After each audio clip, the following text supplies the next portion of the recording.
Hello दोस्तों, welcome to our channel जहां पैसा सिर्फ कमाया नहीं जाता, समझा भी जाता है। आज हम बात करने वाले हैं एक सुपर इंटरेस्टिंग कंपैरिजन के बारे में, blind SIPs versus strategic ETFs. कौन सा इन्वेस्टमेंट स्ट्रैटेजी आपके लिए बेस्ट है? क्या आप हर महीने बस एसआईपी डाल रहे हो बिना सोचे समझे, या फिर ईटीएफ के जरिए मार्केट के हीरो बनने की सोच रहे हो? तो चलिए समझते हैं बिना टेंशन के। सबसे पहले बात करते हैं ब्लाइंड एसआईपी की। ब्लाइंड एसआईपी का मतलब है हर महीने एक फिक्स अमाउंट किसी म्यूचुअल फंड में डाल देना बिना मार्केट के मूड के ध्यान रखे। ये एक तरह का ऑटो पायलट मोड है, जैसे हर महीने 5,000 रुपये का एसआईपी किसी लार्ज कैप फंड में करना।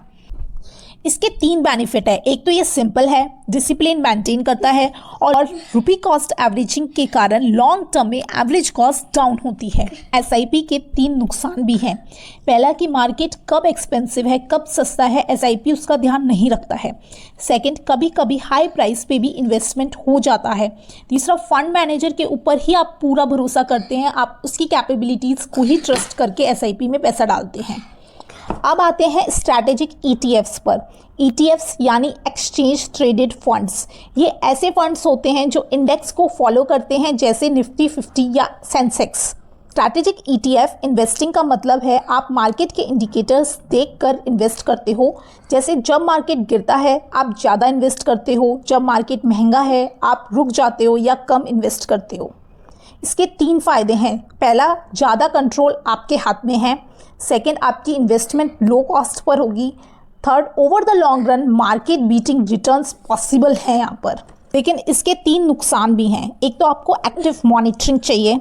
सेकेंड, इमोशनल डिसीजन गलत भी हो सकता है। और तीसरा, ईटीएफ हर किसी के लिए नहीं है, स्पेशली बिगनर्स के लिए तो बिल्कुल नहीं। चलिए एक सिंपल एनालॉजी से समझते हैं। मान लीजिए आप एक होटल में जाते हैं बफे खाने। ब्लाइंड एसआईपी का मतलब हर डिश का थोड़ा थोड़ा लेना बिना टेस्ट की परवाह किए। स्ट्रैटेजिक ईटीएफ का मतलब पहले देखना कि बेस्ट क्या लग रहा है, फिर वही ज़्यादा लेना। दोनों में पेट तो भरता है, लेकिन टेस्ट और वैल्यू किस में ज़्यादा मिलेगी वो आपकी स्ट्रैटेजी पे डिपेंड करता है। अब सवाल ये है, कौन सा स्ट्रैटेजी बेस्ट है? अगर आप बिगनर हो या आपको मार्केट का मूड समझना मुश्किल लगता है तो blind SIP safe and effective. लेकिन अगर आप मार्केट को एक्टिवली फॉलो कर सकते हो और इमोशनल डिसिप्लिन है तो स्ट्रैटेजिक ईटीएफ से बेटर रिटर्न कमा सकते हो। आपको एक बोनस टिप देती हूँ, क्यों ना दोनों का मिक्स ट्राई करते हैं।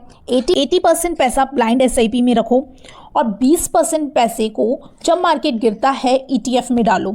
तो ये आपका एक स्मार्ट कॉम्बिनेशन बन सकता है। तो दोस्तों, उम्मीद है आपको ब्लाइंड एसआईपी और स्ट्रैटेजिक ईटीएफ के बीच का फ़र्क क्लियरली समझ में आ गया होगा। आप किस टीम में हो, टीम एसआईपी या टीम ईटीएफ? कमेंट करके ज़रूर बताना। और अगर वीडियो पसंद आए तो लाइक करो, चैनल को सब्सक्राइब करो और बेल आइकन दबाना मत भूलना। मिलते हैं अगले वीडियो में एक नए फाइनेंशियल फंडे के साथ। Till then, invest smartly and grow happily.